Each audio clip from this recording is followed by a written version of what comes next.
signed up with Experian Boost, you're going to instantly get a boost of a few points to your credit report. But over time, maybe the next month when they update again, you'll get an additional boost. But typically, when you first sign up, you're going to get 8, 10 points. I've had one client only get 5 points, but you're going to get 8, 10, 15 points immediately when you sign up for Experian Boost. Now, what is Experian Boost? So Experian Boost is where they'll take a look at how well you pay some utilities. They're not going to add it to your credit report. I just told you those things are not on your credit report, but they're going to add things to your credit report. So you have the option to pick and choose what you want to add. So they're talking about your utilities, your cable bill, your cell phone bill, things of that nature that you can add with Experian, even though it won't show up on your credit report, but you'll get a boost in your score for signing up with them. How do you sign up? You go to www.experian.com/boost. B as in boy, OOS as in Sam, T as in Tom. Experian.com/boost.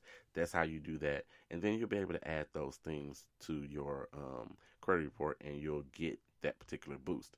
Now, let me tell you again, do not add these things to your credit report if you're going to be late on these things. If you don't pay your cable bill on time, like this will hurt my credit score. I never pay my cable bill on time. Do I pay my cell phone bill on time? Yep, absolutely. I pay that on time. Do I pay my utilities on time? Absolutely. I pay those on time. My cable bill, I just do not. But if I was to go to Experian Boost, I would have the option not to add the cable to that. So since I know I'm going to pay my cell phone on time and I know I'm going to pay my utilities on time, then those are the ones that I would go ahead and add. And the more of the options that they have in there for you that you add, then the bigger your boost will be as well. So you guys know that it's free. It is free. I'm going to repeat that again. It is free. And you can cancel anytime. So if you're doing this, of course, we don't want to hurt ourselves at all when it comes to our credit report. If you're doing this, then if you know you're going to have an issue, maybe you spent a whole bunch of money for the holidays and you're going to come up a little bit short paying those bills in January, then you can cancel at any time as well. Then you can always come back on when you get yourself together. You can come back on. Maybe you're going to get your stimulus check. You're going to catch up on all these bills or whatever it is. You can come back on and sign up for Experian Boost yet again. So these are some of the things that you can do to help you with your credit score. Now, again, it's Experian. It's only going to help with your Experian score, but having that is very helpful. You never know. Next time you go to buy a car, that place may use Experian to look at your credit report, and then they'll see that you have a little higher score there, and that may help you with your interest rate or just even help you with being approved altogether. So you make sure that you only do things that's going to be helpful for your credit scores, and Experian Boost may or may not be helpful for you. Now, let's talk a little bit more about this payment history and what goes into it.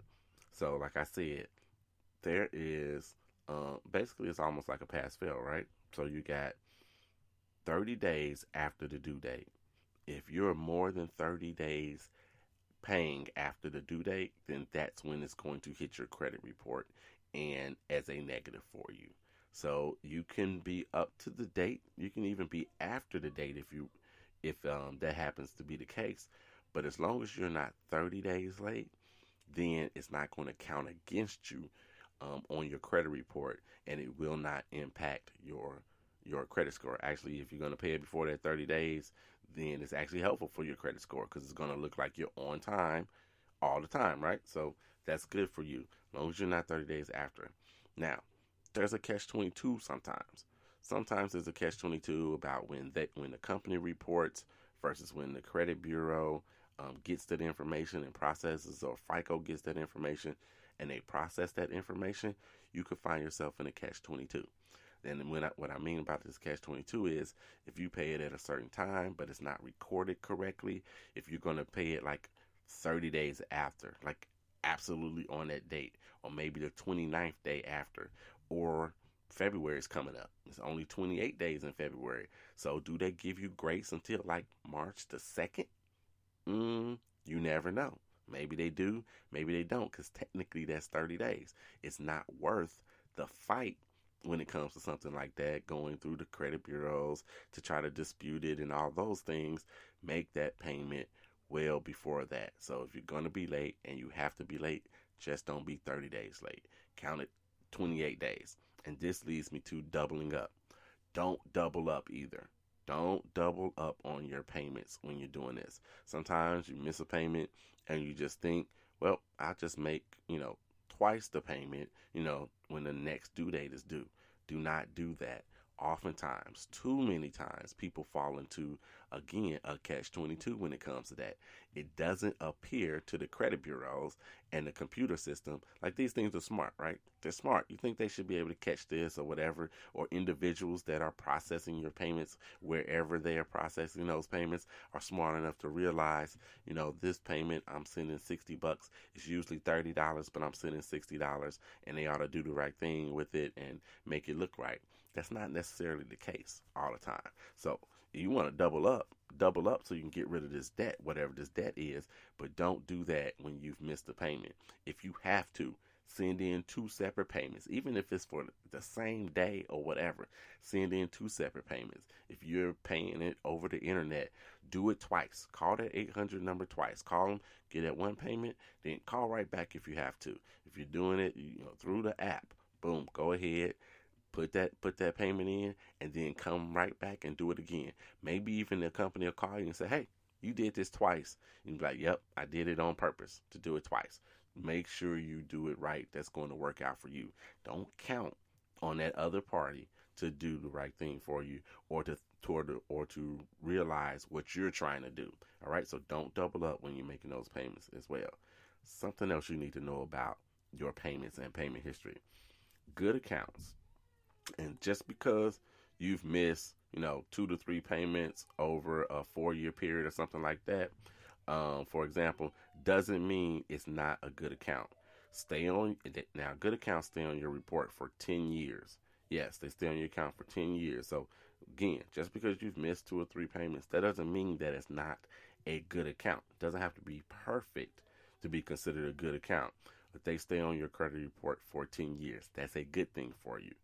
Bad accounts, basically meaning, it went to some kind of collection mode, or it was charged off, or it was closed for, non-payment of history on your credit report. They stay on your credit report for 7 years. So you kind of get a little grace, if you will, from that. They stay on your report for 7 years. So just know that when it comes to your payments and payment history. So if you've got a bad account, it went bad, and we're coming up on 2021, and this was 2013, 2014 for you, then you need to be looking at it to make sure that it falls off of your account. And this is why, and this is one of the reasons why, because of these good accounts versus even these bad accounts, you do not want to wipe your report clean. So more than a handful of times over the last couple of months, people are calling me, asking questions about, they need to wipe their report clean, or they want to, or some places offering them to just wipe everything clean. You don't want to do that. You want to do that. We're talking about this particular pillar, which is 35% of your credit score. We're talking about your payment history. If you wipe everything clean, then you have no payment history. And if you don't have a payment history, you're going to have a very, very low score. So you don't want to wipe everything clean. Now, great if you can get some accounts that were bad for you taken off your credit report. That might be a good thing for you. But if you're talking about wiping everything clean, then it looks like you have no credit. And no credit is as bad, if not worse than having a bad credit score. Building from scratch on occasion is tougher than overcoming obstacles from your credit past. So just because you got some bad credit and you got some things on there, wiping it clean may not necessarily be the best option for you. Potentially it is. If you only have all bad stuff, potentially it is the best option for you. But if you've got questions, you find yourself in this kind of predicament, then just contact me. I'll give you my opinion on that. 800 at creditscoreman.com. Contact me, and I will absolutely give you my opinion on what you should do specifically. Because talking generally, it could come back to bite you in the butt. So you make sure you do that. And then I need to tell you that there should be, you know, on any report almost, there's probably going to be one or two good accounts. And you want those reports to stay on your credit report. They are absolutely worth keeping because they're helping you in a bunch of different pillars. You got payment history that we've already talked about. Maybe they're helping you with your credit mix as well. So there's some pillars and a percentage that they are helping you with. So you want to keep any and every good account that you can. You want to keep it. And if you pay attention, if you've had accounts for a long time, you've got a good account. Let's say you paid off your student loan 10 years ago. You paid off your student loan 10 years ago, and that has been helping you. You paid it well, or whatever. You probably paid it over 17 years, 18, 20 years, whatever it is, you paid it over. So you've had it for a long time. That's helping you tremendously. Now, you paid off 10 years ago, eventually it's going to fall off of your credit report. Your score is probably going to fall because they no longer have access to that to help you with your credit score. So your score is probably going to fall. How much is it going to fall? I have no idea. I can't predict what it is. It depends on a lot of other factors, things that are on your credit report, how often you use credit, have you used credit in a long time, how many inquiries you have, all these other factors. But most likely, it's going to hurt your credit score. It's absolutely going to hurt your credit score when it falls off. There's nothing you can do about it. If you can't call up the credit bureau and say, hey, can you keep this on here for me? And if they mistakenly keep it on your credit report, let it stay there. Because any help is good help for you when it comes to that. So make sure you do that. It's also why I say you shouldn't be closing those accounts, those old accounts. So if you have an account that's even closed, even if it's a closed account, and good or bad, and it has late payments on there, and they're older late payments, 4, 5, 6 years old, then it's not hurting your score as much. So you're looking at it like, oh man, I got these late payments, and he's talking about payment history. How can I get this stuff off of my credit report or what have you? The older it is, the less impact it has on your credit score.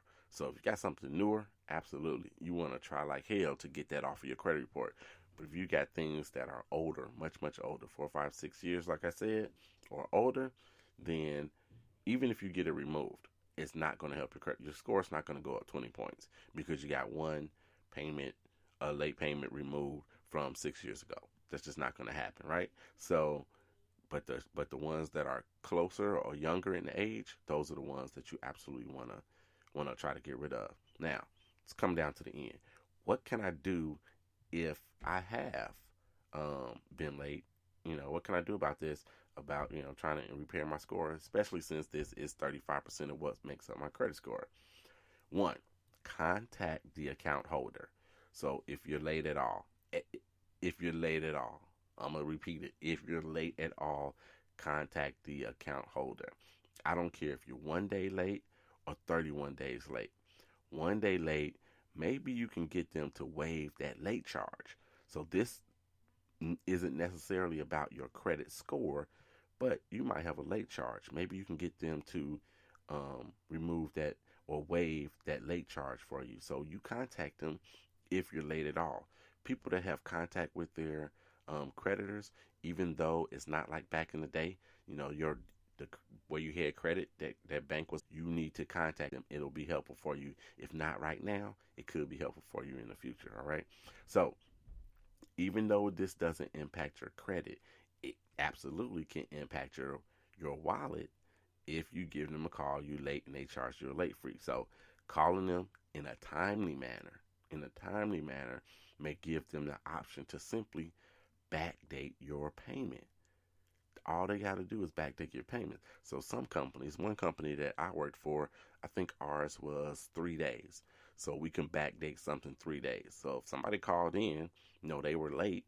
Somebody called in and said, hey, my payment didn't get processed. And we were taking checks too back then. So my payment didn't get processed in time or whatever.